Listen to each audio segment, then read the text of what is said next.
So it's the 2016 Super Rigs Truck Show here in Joplin, Missouri. And we're out here on the old highway. I'm getting a good look at a great looking truck there.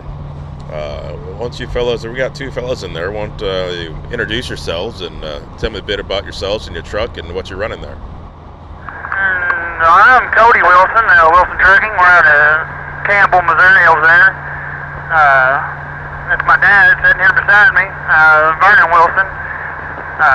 We are driving a red 359 83 model with an A model cat. That'll explain all the, should I say, mosquito killing you're doing there, right? Well, I had a guy when we bought this old truck, a good friend of ours actually. He works on cat, he's a good cat man, and overhauled his engine, and he's good with the pump is all I can say. He knows how to turn the fuel to it. Well, it looks good and it sounds good. So tell me about the truck. What else you got done to the truck and the whole build process there? Well, we started out with the truck. It was actually green, hunted green, really dark hunted green.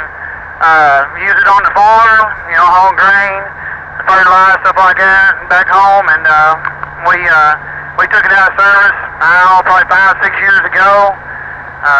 We decided that we wanted to go with a real bright, Corvette, Dodge Viper looking color, so we went with the Viper Red. We stretched it out. It was 250. We stretched her to 340.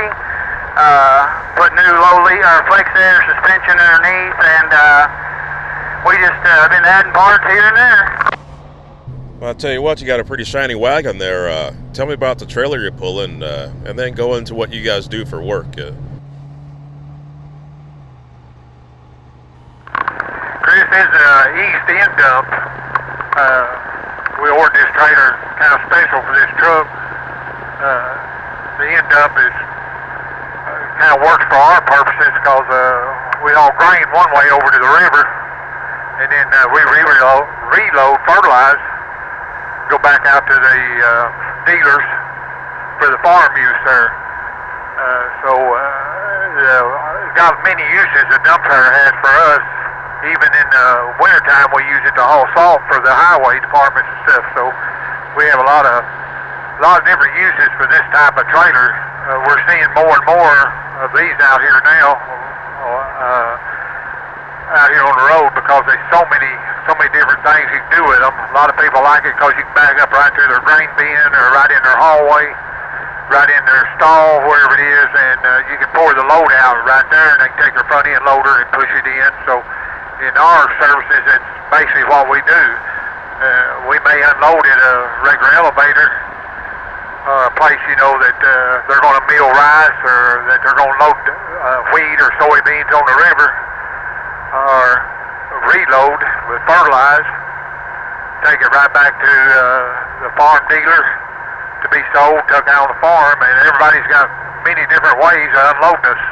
All we got to do is raise it out, pour it out that little door, and they'll either put their bucket underneath it, they'll put a conveyor belt under it, you open the big door and dump it on a pad. You can dump a little bit out at a time, it'll push it in, or a whole different bunch of ways. And we can even haul gravel to our own parking lot, our own driveway, for our own purpose. So it works good all the way around, especially in the wintertime when you're needing salt out here on the highways and stuff, keep the flow of traffic safe and stuff. We'll load salt and take it to the salt sheds at the state highway departments here in Arkansas, Missouri, and all around. Just dump it on the pad. They'll load it right on their spreader trucks and go right out on the highway there. That really does sound like a multifunctional and multi-purposeful trailer there.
tell me how long you guys been in business for and some of the other things that you do. We talked about the trailer that you use, but tell me about the business.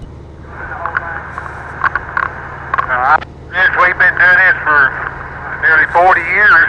This started out driving like everybody else. You drive for somebody else to purchase their own truck, you know.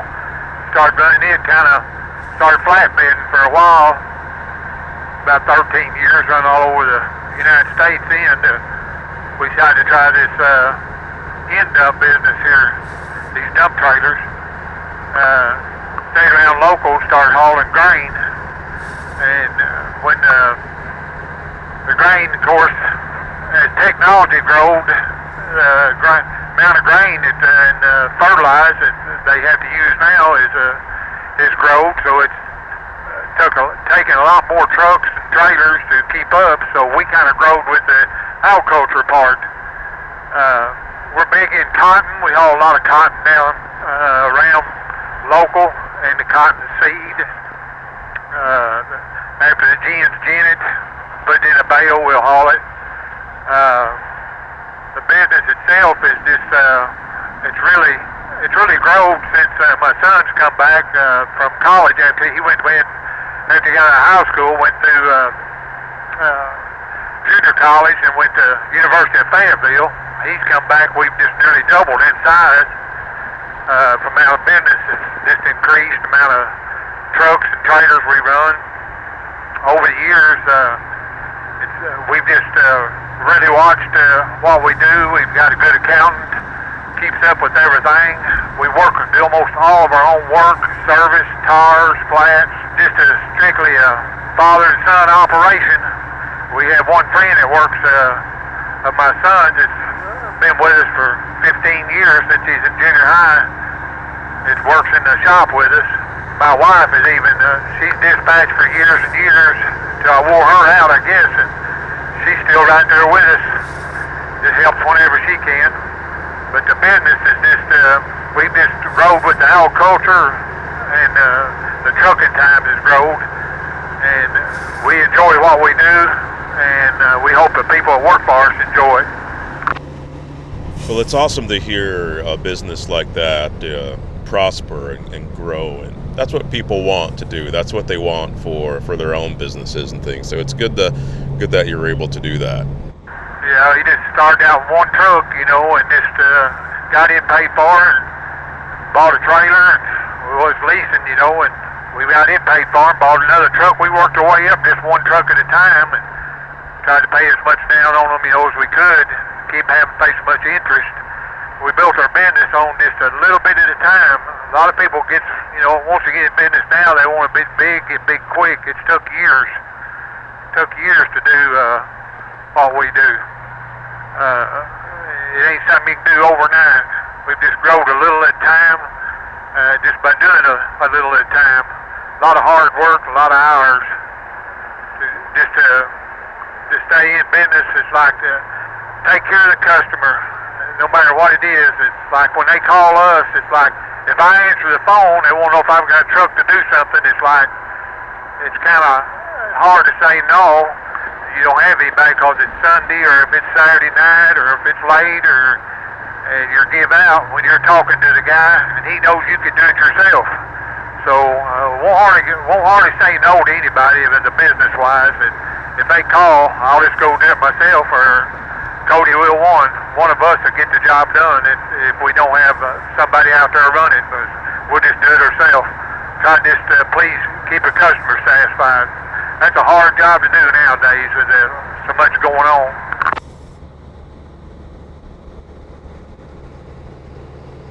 I'll tell you what, you're right about that, and it seems like you guys are doing well. Did you say how many trucks you guys have total right now? We have about 32 trucks. We license and run about 27, I think, right now. That's why we have drivers, and of course, including myself and Cody also. We drive every day, 7 days a week, just like everybody does. We are a local trucking company. We stay within a 100-mile radius on a normal basis, but we've grown from the one truck and just bought a single truck and a trailer at a time till we're up to the 32 trucks, and probably about 140 something trailers there. We have a lot of different trailers, which we've always thought a trailer was a good investment. Well, we're versatile. We can haul about anything. Like I say, we have dry boxes, we have drop decks, low boys, we have the dump trailers, hopper bottoms, tankers, we have a few reefers, and all for just hauling local and stuff. But that way, if a customer calls, needs something hauled, whether it be some scrap iron or if it's grain, fertilized, cotton, or they're just broke down. You know, we have our own Trail King trailer that's got a 35-ton winch on it. We get a truck down, we just haul a truck to it. Out there to it, we unload that truck, load the truck that's down on that trailer, bring it back to the shop, and let the driver or go on about his business and finish out the day. We can be there usually within an hour, you know, this truck, swap it out, take that broke down truck back to our shop, try to get it back going, and we try to do it all right in-house right there. It seems like you guys have made a really good, I don't want to call it a business model, but yeah, the way of doing things, you guys have seemed like you've really got it down. You know, probably went through your growing pains a really long time ago, and now everything's just really smooth for you.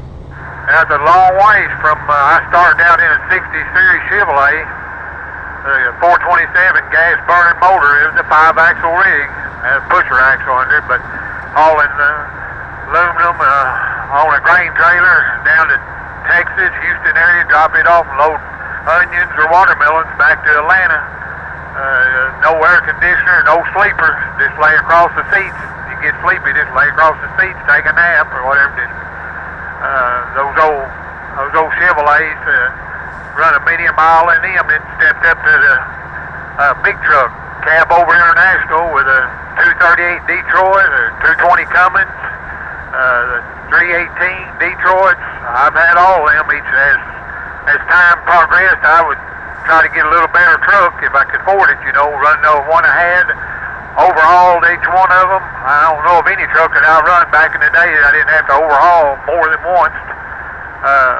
But some of them old trucks is some long old road to hoe, you know, when you take off down South Texas in a gas burner truck and go to Atlanta, Georgia with a load of onions on it or something.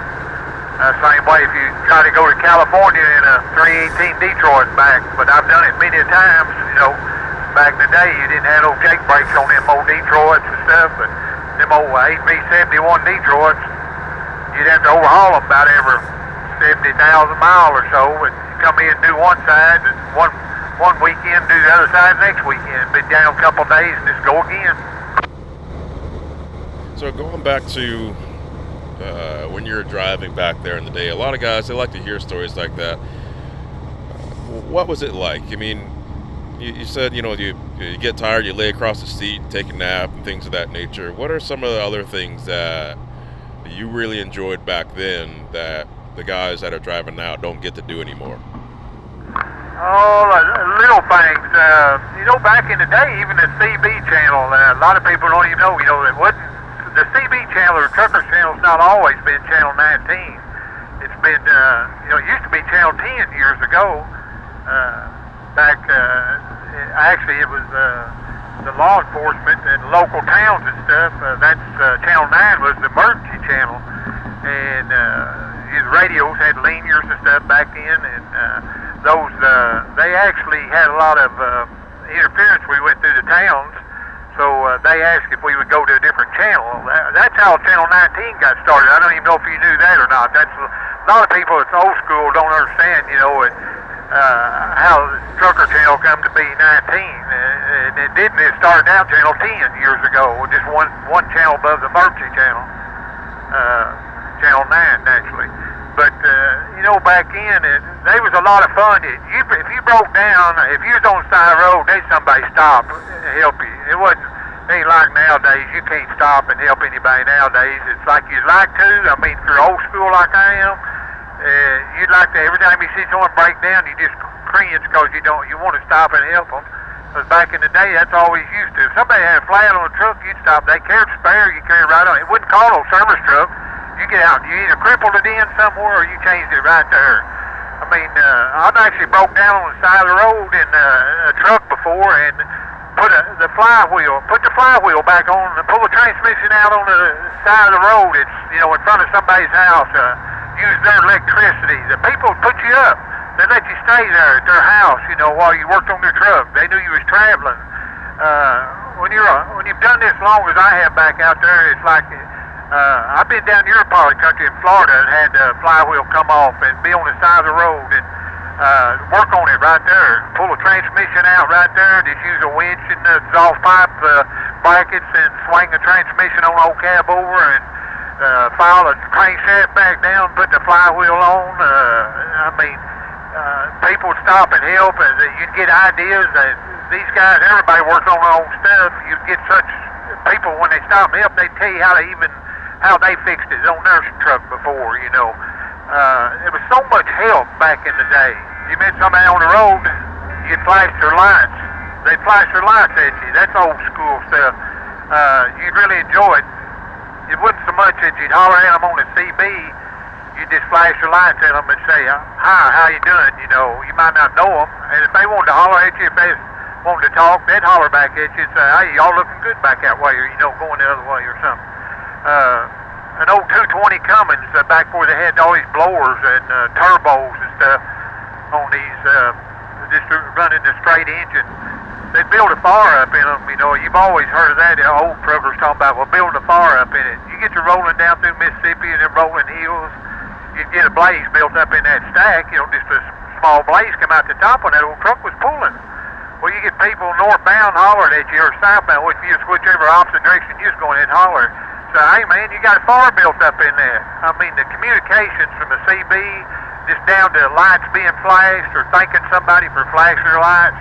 It was really a thrill to get to talk to somebody because, you know, truckers was thin and a lot fewer between. So when you went into the truck stop, they had a table set up right there for you. It said truckers only, big round table, Lazy Susan on it. Had all the necessary stuff from lighter fluid to flints for your lighter. I mean, they catered to us and had because we was on time schedule back in. It took so long to get somewhere. Everywhere we run was 2-lane roads, so you didn't much run 4-lane anywhere. Well, that's amazing. I mean, next time we get together, we're going to have to pick us a longer stretch of highway because you probably got more stories that you can share as well. Oh, yeah, I just hit highlights. Like I said, I've been doing this for years. And I started when I was, 18 years old in them gas burners, just right when I could get chauffeur's license. And I've been all over everywhere and done a lot in these old trucks. And I've done it, I didn't start doing it myself till I was up in 1978, I think, right in there. I incorporated in 81, I believe it was. But, I mean, back in the day, it was a thrill to get to drive a truck and go somewhere. And it didn't matter where you went. You didn't have to worry so much about breaking down. You had all the help, and that was from the other drivers. It was the other drivers. It wasn't the help from the truck stops and stuff, even though they catered to you. They'd help you any way they could. If you pulled in there and you used their lot to work on a truck, they was more than welcome. You could borrow anything they had. It didn't matter. They had services there for you if you need them. Of course, they understood you couldn't afford it, but, I mean, you wasn't scared to go nowhere or pull over and help anybody. It was a thrill just to be a truck driver back in the day. Well, I hope that the guys eventually will see this video there on YouTube there. Think twice about using the CB radio. The way it is right now, a lot of people say nobody talks on the radio anymore, and especially during the winter months when there's all sorts of ice storms and storms and pileups that could be prevented because of just talking on the radio. So it'd be nice if guys can get back to that. Yeah, that's the way I was taught, and that's the way it'd be nice to get back in that way. The way Dad's always talking about it there, and get to enjoy it, and just keep on rolling down the road there. Well, guys, I really appreciate hearing what you guys have done with your truck and how your business has evolved over time, and taking that quick walk back into time, into history there. I really appreciate that. Hopefully we'll see you guys soon at another show as we scoot back in here to the Super Rig show. And we'll be talking at you soon. We appreciate you too. We're glad you took the time to shoot us and put us on there, and we really appreciate it. 10-4, you're welcome.